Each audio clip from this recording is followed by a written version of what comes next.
நான் திருமான வணக்கம். மதச்சார்பின்மை என்ன மதச்சார்பின்மை? அண்ணன் யார் கூட கூட்டணியில் இருக்கீங்க? கூட்டணி கட்சியிலெல்லாம் மதம் இல்லையா? சரி, அது ரெண்டாவது பட்சம் விடுங்க. இப்போ சமீபத்தில் இணையத்தில் ஏதோ பாயங்க ஏரியாவில் ஏதோ பிரச்சனை நடந்துட்டு இருக்கிற மாதிரி நிறையா போட்டுட்ருக்காங்க. அங்கே போய் அவங்கள சமாதானப்படுத்துங்க, சரிங்களா? சரி, அது விடுங்க. உழவர் பேரியக்க மாநாடுன்னு ஒன்று இருக்கணும். அதில் போட்ட தீர்மானம்லாம் அண்ணனுக்கு ஒரு பர்சனலாக போடுற இணையதளம்லாம் அண்ணன் பார்க்கறது கிடையாது, வெறும் செவி வழியாக கேட்பது.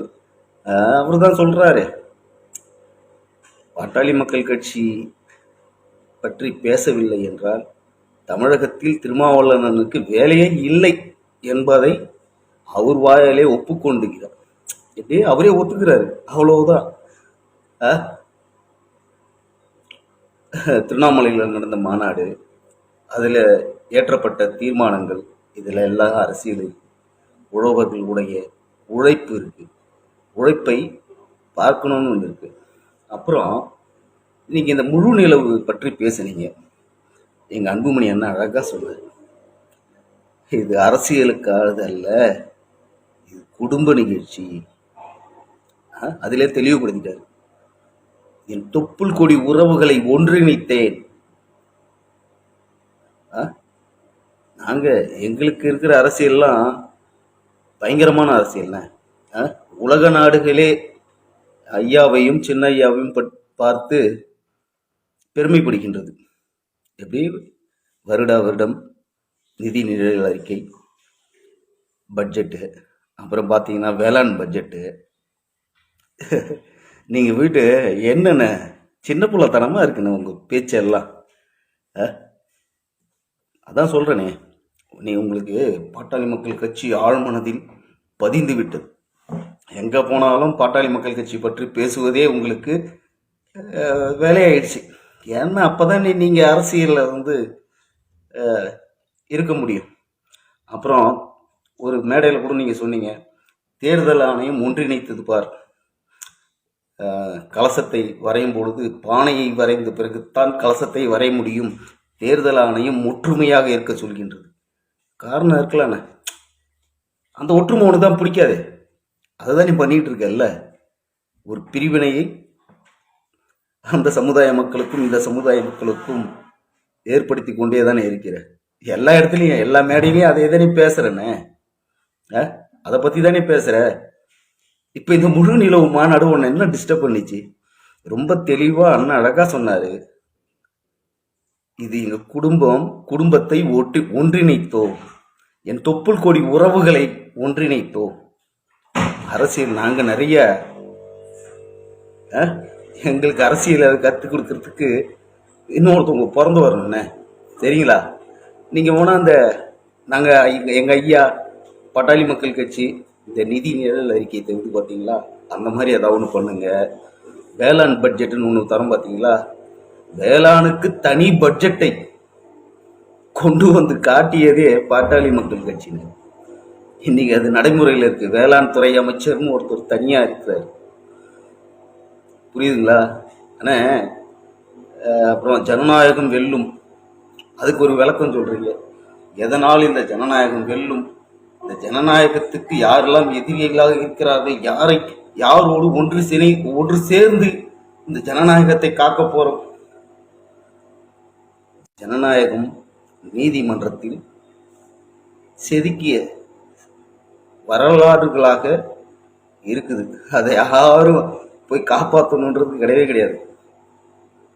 நீதிமன்றத்தில் இருக்கு, சரிங்களா? ஏதோ ஒன்று உங்களை பாட்டாளி மக்கள் கட்சி டிஸ்டர்ப் பண்ணியிருக்கு. அப்படி இல்லையா, நீங்கள் வலுக்கட்டாயமாக பாட்டாளி மக்கள் கட்சியை டிஸ்டர்ப் பண்ணுறீங்க. எங்கேயாவது ஏதாவது ஒரு மேடையில் எங்களை பற்றி பேசாமல் உங்களால் அரசியல் பண்ண முடியாது. அப்புறம் அதே எதுக்கு நடத்தும் அப்படின்ற ஒரு விஷயத்த ரொம்ப தெளிவாக சொன்னார் எங்கள் சின்னையா. ஒரு வழக்க கூட நீங்கள் வாங்கக்கூடாது, படிங்க அப்படின்னு ஒரு மெசேஜ்.